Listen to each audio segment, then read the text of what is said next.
현재 보유 수량은 어느 정도이신지? 1820주를 보유를 하고 있고요. 원화로 평가하면 한 10억 7천만 원 정도. 여러분 안녕하세요.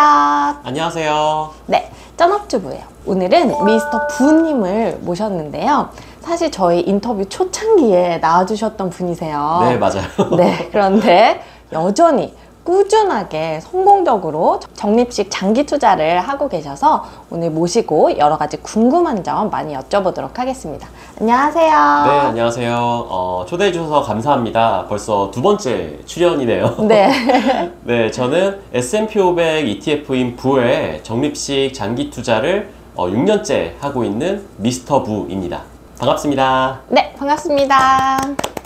제가 알기로 2019년 정말 그 새해 1월부터 이 미국 지수추종 ETF 적립식 장기 투자를 진행하신 걸로 알고 있어요. 네, 맞아요. 제가 처음 투자를 시작했던 건 19년 1월 3일부터 첫 매수를 했었고요. 날짜를 기억하시네요. 네, 그때가 이제 증권사에 가서 새해 첫날은 영업을 안 하니까 네. 제가 1월 2일 그때 가서 이제 계좌를 만들었어요.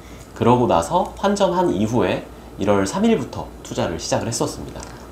그 이후에 지금까지 정말 6년차 장기 투자자로 투자를 하고 계시는데 그간의 좀 투자 스토리가 궁금해져요. 이게 6년 정도 이제 되다 보니까 참 다양한 그 경제 상황을 겪어봤는데요. 우선 제가 시작할 때는 미중무역 분쟁이 일어나서 시장이 요동을 칠 때였고, 네. 그리고 이제 갓 주린이를 좀 벗어나려고 할 때 약간 자만하고 있을 때, 그때에 이제 세계적인 팬데믹, 코로나가 터지면서 그죠. 2020년이 코로나였으니까. 예, 맞아요. 그때 아주 코로나 폭락장을 겪었었죠. 그래서 뭐 정말 롤러코스터를 타듯이 오르락 내리락을 경험을 하면서 나름 그래도 이제 좀 맷집이 생겼다 이런 생각을 했었어요. 그런데 뭐 22년, 아시다시피 22년, 23년에 있었던 조정장이 또 네. 난이도가 굉장히 높았죠. 그쵸. 예, 그런 난이도 그리고 뭐 세계적으로 참 이슈가 많았던 것 같아요. 뭐 러시아, 우크라이나의 그런 전쟁 내지는 최근에는 뭐 이란, 하마스 그리고 뭐 미국과의 그런 여러 가지 갈등들. 최근에 올해 신년에는 또 북한도 미사일을 발사하는 것처럼 국내외적인 정세가 경기에 엄청난 영향을 주더라고요. 맞아요. 그래서 이런 어떤 풍파를 겪으면서 그래도 다행히 아직까지는 투자를 이어가고 있습니다. 그러면 그때 처음에 투자를 시작했을 당시에 자본금은 좀 얼마 정도로 시작을 하셨을까요? 제가 이전 인터뷰 때 이제 1억을 가지고 투자를 했었다라고 말씀을 드렸었는데, 그때로 다시 돌아가 보니까 계좌를 확인해 보니까 정확히 한 8,800만 원 정도를 가지고 투자를 네. 시작을 했었더라고요. 그래서 그거를 기초로 투자를 시작을 했고, 대신에 투자는 이제 그 금액으로 했지만 처음부터 그 금액을 모두 다 투자한 건 아니었었고요. 제가 했던 방법은 8,800만 원이라는 자본금은 그대로 두고 매달 들어오는 이제 월소득으로 먼저 투자를 적립식으로 시작을 했었습니다.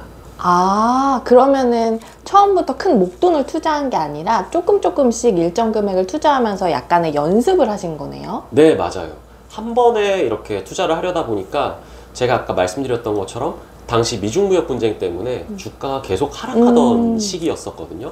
근데 저는 뭐 그게 저점이다, 고점이다, 지금 들어갈 타이밍이다 이런 거를 생각했던 것보다는 아무래도 처음이고 그리고 무섭다 보니까 우선 내가 감당할 수 있는 선까지 투자를 좀 해보자 싶어가지고 처음에는 월급을 받은 걸로 적립을 시작을 했습니다. 굉장히 좋은 방법인 것 같아요. 처음 투자를 시작하는 초보 투자자들에게. 그러면 혹시 종목은 처음부터 나는 VO 요거 하나만 판다 요렇게 시작을 하셨었나요? 사실은 제가 처음에 월급으로 투자할 때는 VO 같은 이런 ETF 상품의 존재도 몰랐어요. 그만큼 이제 정보도 없었고 완전 갓 투자를 시작한 그런 병아리였는데, 그래서 처음에는 가장 유명하다고 하는 이제 애플 그리고 뭐 마이크로소프트 그리고 당시에 또 테크, IT 테크 기업 중에 이제 비자, 핀테크라고 하죠. 비자, 그 다음에 아마존 요 네 가지를 투자를 했었습니다. 그러면 미국 개별 우량주로 투자를 시작하신 거네요. 네, 맞아요. 그때 제가 봤던 글 중에 상위 5개 기업에 투자를 하면 그런 우량한 기업에 투자를 하면 뭐 돈을 일 걱정을 하지 않아도 된다. 이런 것들이 이제 유행이어서 저도 이제 아는 게 없으니까 그대로 한번 해보자. 그래, 뭐 우리나라로 치면 삼성이 망하겠어? 이런 것처럼 미국의 애플이 망하겠어? 뭐 마이크로소프트가 망하겠어? 라고 생각을 하면서 그런 빅테크 위주의 투자를 했던 것 같아요. 그럼 그러다가 어떻게 이 부로 이렇게 좀 올인하는 이런 투자 형태로 바뀌게 되셨을까요? 계속해서 이제 투자를 이어가고 있었는데요. 한 2~3달 정도 지났을 때 사실 그때는 정말 의욕이 넘쳐서 사고 싶은 기업이 너무 많은 거예요. 뭐 알죠, 이것도 알죠. 사고 싶고 저것도 사고 네. 싶고 심지어 뭐 당시엔 뭐 테슬라도 당연히 있었고요. 그런 기업들을 다 사고 싶은데 지금은 소수점 매매가 가능하지만 사실 그때는 한 주씩 샀어야 됐거든요. 그 모든 걸 사기에는 사실 제가 역량이 부족했던 거죠. 그래서 이제 그런 것들을 어떻게 보완할 수 있는 방법이 없을까라고 했을 때 그때서야 이제 마침 ETF의 존재를 알게 되고 지수 추종 ETF라는 게 무엇인지 그런 것들을 이제 알게 되면서 그러면은 내가 주력으로 투자하는 이 애플, 마이크로소프트, 비자, 아마존 이외에도 다른 것들은 내가 하나씩 사지 말고 ETF를 통해 투자를 해보자 라고 해서 제 기억에는 한 5월인가? 그때쯤부터 이제 본격적으로 ETF에 목돈을 넣는 식으로 투자를 시작했어요. 그럼 요 ETF면 내가 사고 싶은 거 요게 다 들어있네? 요런 이제 마음으로 처음에 여기에 이제 투자를 시작하게 되신 거죠. 네, 맞아요. 그러면 이제 그렇게 병아리 시절을 지나서 현재는 이제 만 5년 투자자의 시절도 지나서 6년차 장기 투자자이시기 때문에 현재 그 부 투자 현황이 좀 궁금해지는데요. 현재 보유 수량은 어느 정도이신지? 네, 저는 오늘 촬영일 기준으로 1820주를 보유를 하고 있고요. 그러면 원화로 얼마인가요? 이게 계산이 안 되는데. 지금 달러 환율까지 해서 보면은 원화로 평가하면 한 10억 7천만 원 정도입니다. 단일 ETF로 10억이 넘는 그 투자를 지금 하고 계신 거네요. 네, 맞아요. 그러면 혹시 평단가는 어떻게 되시는지? 네, 제 평단가는 지금 326불입니다. 우와, 그러면 아마 보시는 분들이 사실 가장 궁금하실 내용이 요 부투자로 수익은 그러면 어느 정도 나신 상태인지. 제가 순수하게 이제 부에서만 얻은 투자금은 아마 아닐 거예요. 왜냐하면 중간중간에 이제 뭐 아까 말씀드렸던 개별주도 정리를 하면서 부로 넘어왔고, 그리고 뭐 여러 가지 이제 시세 차익이 있었던 게 아마 한 3~4천만 원 정도 되는 걸로 알고 있거든요. 그래서 요걸 포함한 현재까지의 누적 수익, 2019년 1월 3일부터 촬영일 기준인 오늘까지의 누적 수익이 약 4억 4천만 원 정도입니다.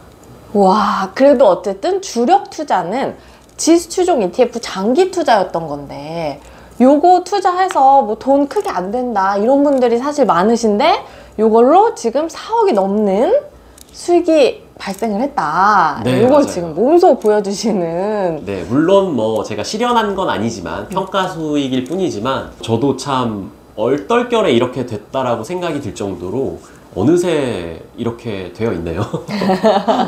그래서 요렇게 이제 보유 수량이 많으시기 때문에 요걸 통해서 배당도 쏠쏠하게 나오실 것 같아요. 배당이 또 달달하죠.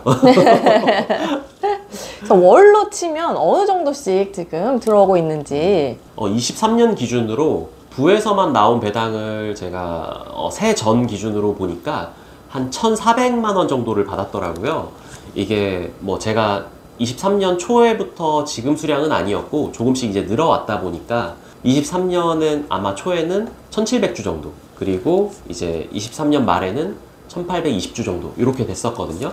그래서 어쨌든 받은 배당을 다 해보니까 한 1,400만 원 정도 배당을 받았고, 지금 이 배당 같은 경우는 사실 제가 이제 결혼하기 전에는 전부 다 배당 재투자를 했었어요.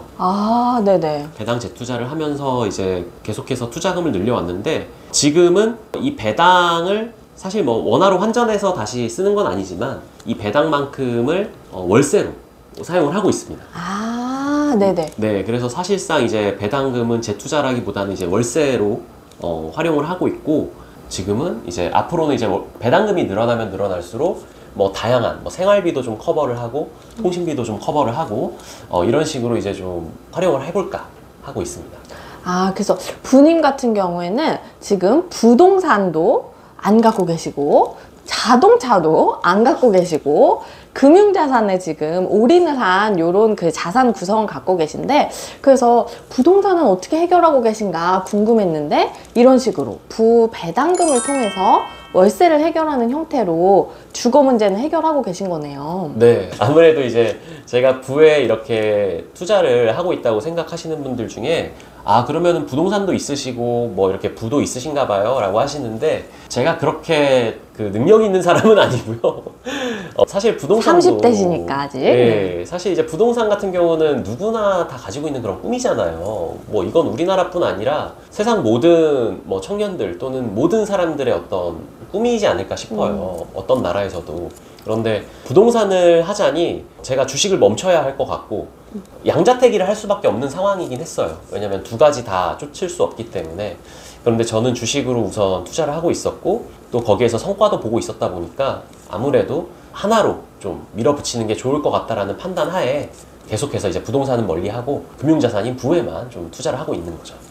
이렇게 해도 어쨌든 부동산 주거 문제가 해결이 되기 때문에 이것도 괜찮은 방법인 것 같아요. 그런데 이제 사실 궁금해지는 게, 지금 아직 30대시고 30대에 이렇게 지금 10억이 넘는 이제 순자산을 이루셨고, 이 정도면 사실 명품, 사치품 이런 것까지는 아니어도 차량은 구매를 좀 하셔도 되지 않나 이런 생각이 드는데, 여전히 우직하게 차량을 또 구매하지 않으시는 이유가 따로 있을까요? 이게 뭐 어떤 거창한 투자를 위해서 뭐 이런 특별한 이유는 사실 아니었어요. 아, 그런가요? 네, 그런 건 아니었고, 사실 제가 투자를 처음 시작했을 때 이제 목돈을 가지고 투자를 했다고 말씀을 드렸잖아요. 그런데 이제 그 목돈이 전부 다 부에 들어가고, 그리고 코로나 폭락장을 거치면서 그나마 남아있던 모아놨던 현금도 전부 다 이제 그때를 기회로 보고 부로 다 투자를 했었거든요. 아, 네. 그리고 그 이후부터는 다들 아시다시피 이제 양적 완화와 뭐 금리 인하로 정말 주가가 모든 주식과 주가가 다 뛰어오를 시기였습니다. 그렇죠. 불장이었죠. 예, 엄청난 불장이 왔어요. 근데 그럴 때 제가 차를 뽑는다 내지는 차를 운영한다라는 게 너무 아까운 거예요, 비용이. 모든 소득과 심지어 소득에서 절약까지 해서 최대한 많은 투자금을 주식에다가 투자를 하는 게 더 맞는 선택이라고 생각을 했던 거죠. 근데 사실 코로나가 1년만 지나고 끝난 게 아니라 거의 2년 반, 3년까지도 갔잖아요. 그 습관이 계속되다 보니까 자연스럽게 저는 차가 필요하지 않은 사람이 되었더라고요. 제 생활 이미 방식이. 라이프 스타일이. 예, 생활 방식이 대중교통에 익숙하고, 그리고 뭐 따릉이를 자주 이용하고, 그리고 또 저도 좋아해요. 네.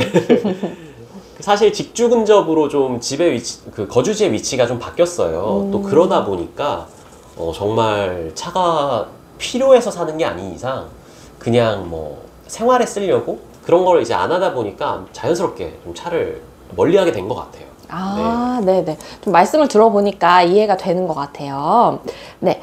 그러면 이제 이렇게 부님의 투자 스토리를 쭉 들어보신 분들이 그래, 그러면 나도 좀 갈팡질팡 고민했는데 미국 지수추종 ETF 적립식 장기 투자를 좀 꾸준하게 우직하게 해보자, 괜찮겠다, 이런 생각 하시는 분들이 많으실 것 같아요. 요즘 부쩍 많아진 것 같더라고요. 그쵸?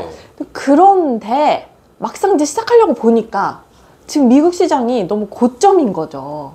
이런 고점인 시장에서 지금 사도 될까요? 저도 사실은 이제 투자자니까 전문가가 아니다 보니까 뭔가 지금 하죠.